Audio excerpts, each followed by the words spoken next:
số đấy là tao này ngày này nhom mò review một pi đại đề vào con há về đã tới con há vào những ai đề space làm bạn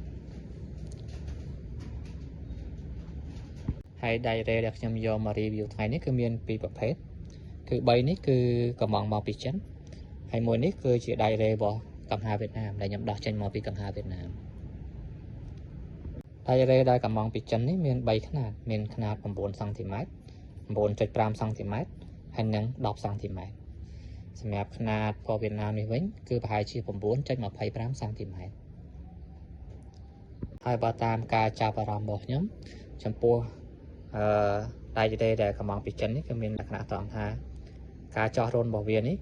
គឺចោះរុនពីក្រោមឡើងទៅលើដូចគ្នាទាំងខាងដើមហើយនិងខាងចុងហើយសម្រាប់ពណ៌វៀតណាមនេះវិញគឺមានលក្ខណៈចោះផ្ទុយគ្នាខាងដើមនេះគេចោះពីលើពីក្រោមទៅលើហើយខាងចុងនេះគេចោះពីលើមកក្រោមវិញហើយបើតាមបទពិសោធន៍ជាក់ស្ដែងរបស់ខ្ញុំការចោះរុនរបស់ដៃរ៉េរបស់វៀតណាមនេះគឺថាមានលក្ខណៈត្រឹមត្រូវជាងទីទៀតយើងនឹងសារយកកង្ហើមមកតេស្តទាំងអស់គ្នាតើវាត្រឹមត្រូវបែបណាបាទ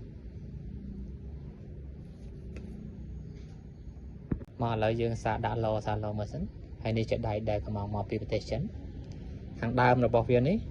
គឺគេចោះពីក្រោមទៅលើអញ្ចឹងបើយើងសិនជាយើងដាក់ជាមួយកំហាគឺវាអូខេហើយវា symmetry គ្នាហើយចំណែកខាងចុងនេះគឺក៏គេចោះពីក្រោមទៅលើដែរអញ្ចឹងរុនវាទាំងពីរនេះចោះពីក្រោមទៅលើដូចគ្នាទាំងខាងដើមទាំងខាងចុង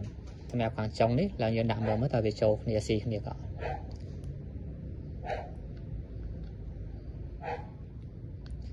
វាដាក់ចូលគ្នាហើយមើលទៅគឺវាអូខេហើយប៉ុន្តែបើយើងពិនិត្យជាក់ស្ដែងទៅគឺថា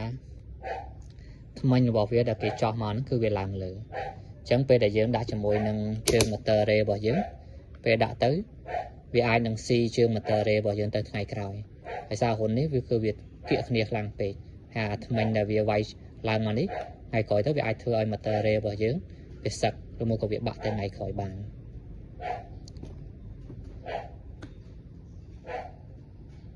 មកយើងឡើងយើងមកមើលដៃរ៉េរបស់វៀតណាមវិញខាងដើមរបស់វានេះគឺវាយគឺចោះរុនពីក្រោមទៅលើគឺដូចរបស់ចិនដែរ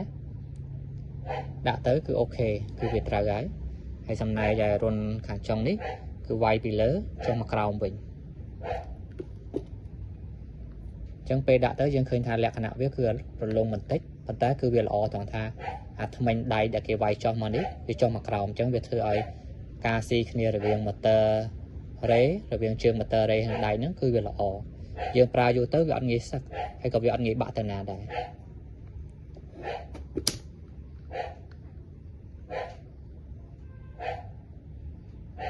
អញ្ចឹងយើងនឹងសាកចាប់វាចូលទៅក្នុងកង្ហើហើយនេះ3នេះជារបស់ចិនមានខនាត 9 cm 9 cm កន្លះហើយនឹង 10 cm ហើយចុងក្រោយគេនេះគឺរបស់វៀតណាមខនាតវា 9.25 cm មកឥឡូវយើងមកសារតេស្តជាក់ស្ដែងដៃរ៉េកង្ហើដែលខ្ញុំចាប់ចូលទៅនេះគឺខនាត 9 cm ដែលយើងតេស្តទាំងអស់គ្នាមើល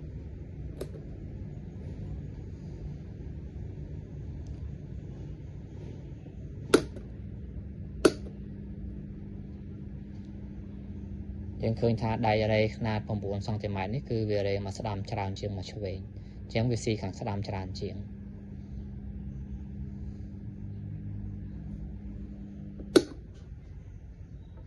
មកឥឡូវយើងមកសាកដែករ៉េទី2ខនាត 9.5 cm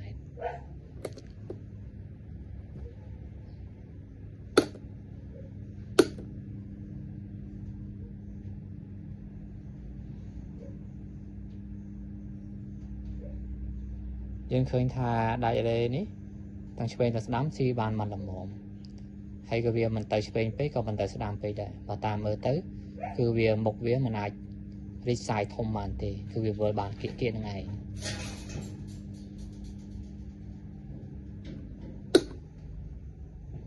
ឥឡូវយើងមកតេស្តដៃរ៉េចុងក្រោយគេរបស់ចិនគឺខនាត 10 cm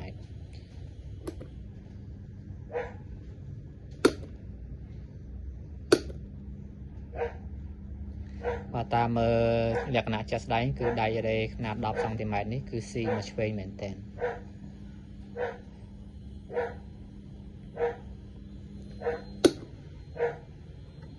ឡើយយើងមកមើលដាច់រ៉េចុងក្រោយគេរបស់វៀតណាមຂະຫນາດ 9.25 សង់ទីម៉ែត្រ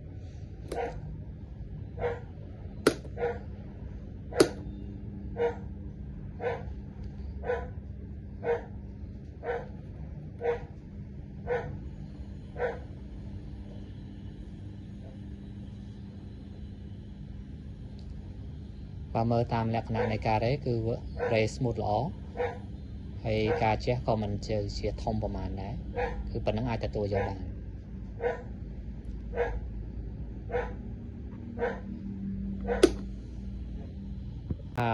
chẳng dừng trong cái dương mặt đăng pi tầm lại bảo vía đây bay ngàn đấy để nhom còn mong mà tầm bay nó về thầm bối đấy